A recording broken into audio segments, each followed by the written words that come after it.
Hello, psychologist Yulia Latunenko is with you with a very important topic about raising children.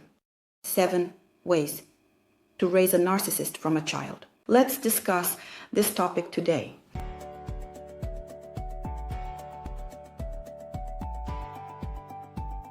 Well, as always, at the beginning of the video, I ask you to subscribe to my channel and like this video if you enjoy it.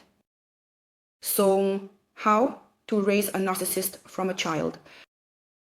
I recently read an interesting book by Sandy Hotchkiss called The Hellish Web. But unfortunately, it's in Russian. Therefore, I don't recommend you read it, as I couldn't find a translation in Ukrainian. Moreover, I still believe that the book uses a lot of professional terms, so it might not be very clear to the average reader what it's about. But I want to focus specifically on the last chapter of this book, where the author, Sandy Hotchkiss, talks about these 7 ways to raise a narcissist from a child. So the first way that Sandy Hotchkiss identifies is the parent's stance, which conveys to the world, to society, that my child is somehow special and deserves to have everything, to gain any experience and extract all the benefits from it. If I cannot provide this, then society or the state must do it. According to the author, this parental stance affects the development of a child's personality in a narcissistic direction. Why is this so? I will now explain it to you in my own words. The word special in the modern world has somewhat lost its meaning, its sense, because it used to be used to identify or distinguish a person with extraordinary abilities or exceptional talents. I emphasize the word extraordinary. Some, well, very, such striking qualities that are not typical for most people, children. We are currently talking specifically about children. Therefore, when people now talk about their uniqueness, they associate the feeling of being special with their self-esteem, giving this word a slightly different meaning than it had before.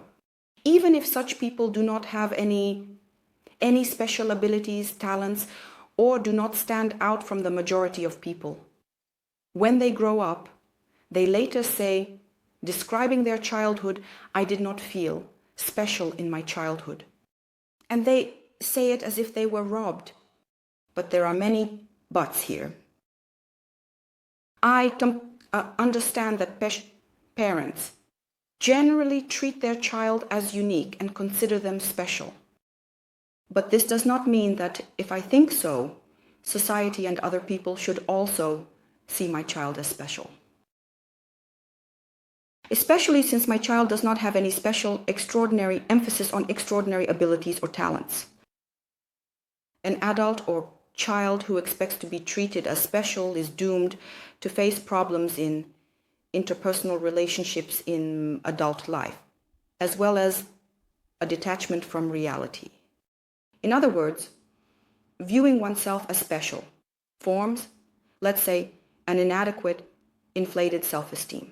And you all know that a narcissist has this kind of grandiose self-esteem, a grandiose position. I am special, and you are all somewhere beneath my feet. Therefore, such an attitude from parents can form a narcissistic vector in the child's character and deepen this narcissistic issue.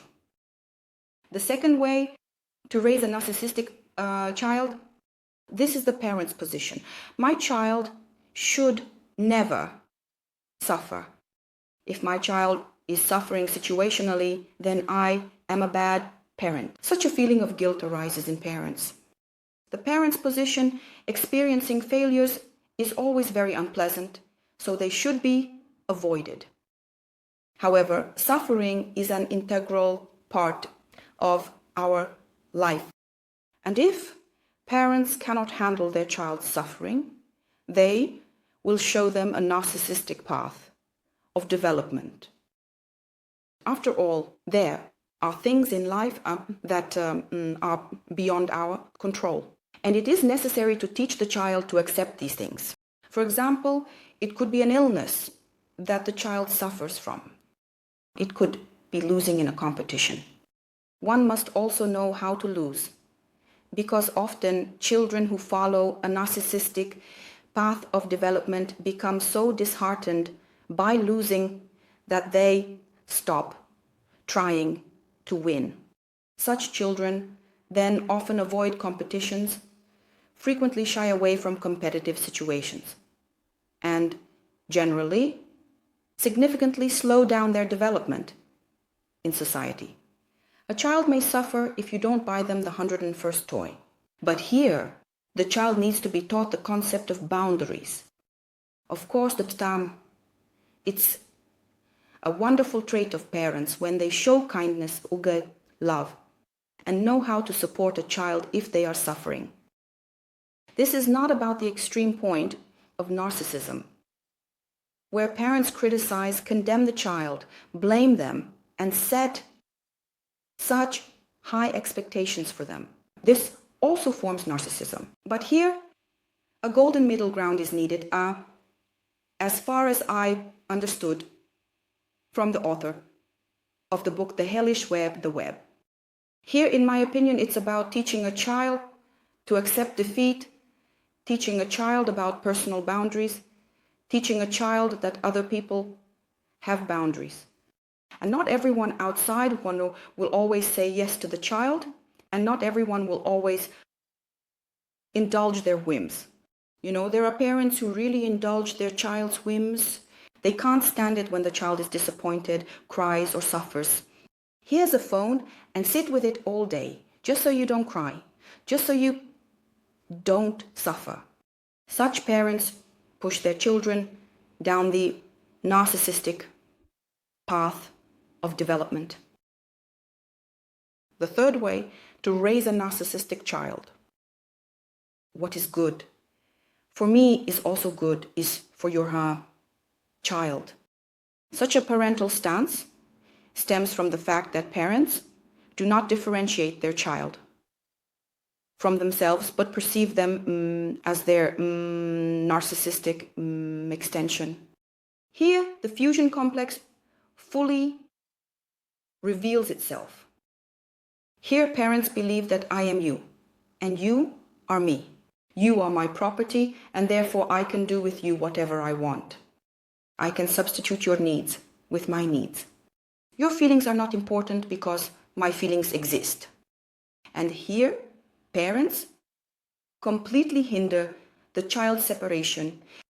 And separation is a very important stage in adolescence for the development of the child and their transition from a childlike psychological state to an adult one.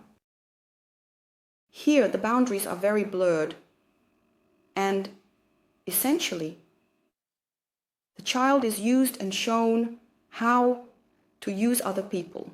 We all know that a narcissistic personality in people has a very distinct trait. They perceive the world as a function, as a tool for acquiring their own resources. That is, they view other people as resources, as functions to satisfy their own desires, dreams, and needs. Therefore, by their own example, parents teach the child how to be narcissistic. People who have similar childhood traumas need help and need to work through these traumas. If there is already a personality disorder, a narcissistic disorder, then there is a lot of work to be done, and the effectiveness of psychotherapy is not very high. But if you have a narcissistic trauma and you still have empathy, if you notice that some character traits remind you of narcissism, then you need to work on the childhood traumas that negatively affected your self-esteem. Next, the fourth way to raise a narcissistic personality from a child. Such a parental stance as children need freedom. Freedom of expression without adult interference. And they will somehow grow up naturally on their own. This stance borders on parental indifference. A child should have a mentor parent who will show them a wonderful model of behavior that the child should idealize. That is, the father, the mother is an ideal for the child. When parents do not set any rules and simply allow the child to grow like a weed in the garden, most likely in adulthood, such people will have behavioral problems with socialization. Children need strong parents who will show them a model for their future adult life. These are the parents who have developed self-control. Parents whose words match their actions.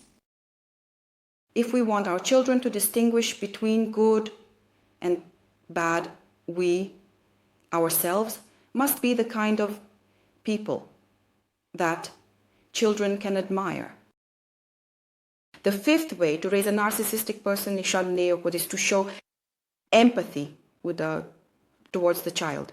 However, by empathy, parents here understand something entirely different.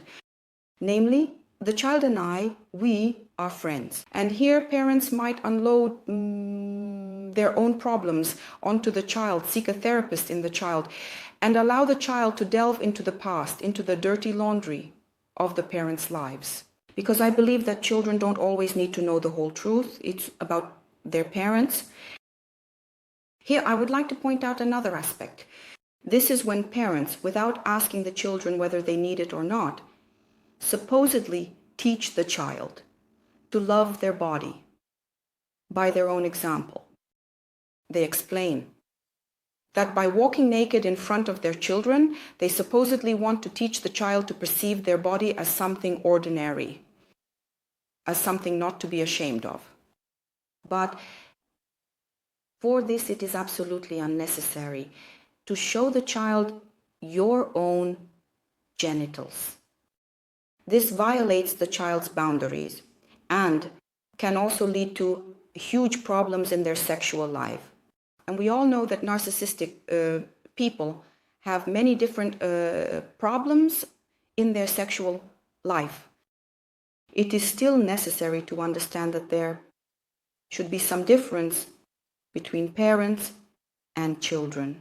And what we should understand by the word empathy is that we are sensitive to the child's feelings. We do not ignore the child's needs. We ask the child about how they feel about a particular fact or situation. In particular, empathy is used to build strong boundaries between parents and children. But this is done in the form of supporting the understanding of the child's pace, understanding that the child is not obliged to meet your own expectations. All of this is what we call parental empathy towards the child.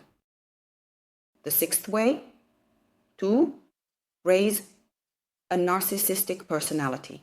This again relates to the issue of sexuality and the parent's stance that sex is a natural phenomenon and adults should not hide their own sexuality from children. Some adults believe that they can refrain from restraining their sexual expressions in front of children, for example, touching each other's intimate areas, making sexual comments about each other, as well as about the child and not hiding their sexual contact.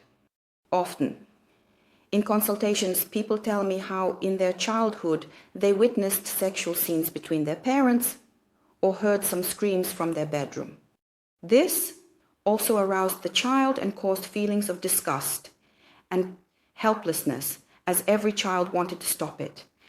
This frightens children and hyperstimulates their sexuality, which later leads to huge problems in their sexual life. It's a form of sexual emotional incest that can be just as harmful as direct physical incest with a child. That is, incest is a sexual relationship with one's own child.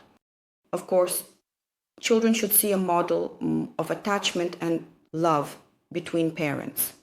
But such a model should not be sexualized.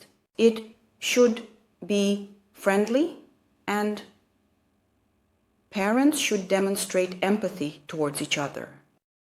Hugs, kisses, they should not have an erotic undertone with a hint of lust. This is absolutely unnecessary for the child. The seventh way to raise a narcissist in your child is the parent's stance that forming the child's. Self-esteem involves explaining to you, the child, how unique and special they are, so that the child doesn't need to do anything at all to believe in themselves. They just need to be protected from the harmful effects of competition. But in reality, this is not the case. Where does a person's self-esteem come from? It's when, as a result of their actions, they understand that they are capable of something, that they are good at something, or when a child takes risks and begins to understand what they are capable of and what they are not. Self-esteem is formed when children are encouraged to engage in activities through which they discover their abilities, their capacities, their talents, and when they understand what they are more inclined towards. And this experience becomes a part of them, a part of the children's self-image. If children often face failures, this experience is also necessary because they learn from it. We all know that professionalism in adult life is acquired precisely through failures, negative experiences, and mistakes. Because when we hear applause, this experience is not as well absorbed as the experience of mistakes. Mistakes in the work process. The experience of mistakes is the experience through which we become stronger and have a more accurate self-image. Not everyone can be good and talented in everything, but we discover those parts of ourselves that we can further develop through this experience of failure. And in this way, we form our positive attitude towards ourselves, our own identity. Well, if your parents treated you exactly as I described, just as the author of the book, The Hellish Web, Sandy Hotchkiss, suggests, then please don't be disappointed in yourself. Just try to work through your childhood traumas, to form an adequate self-esteem.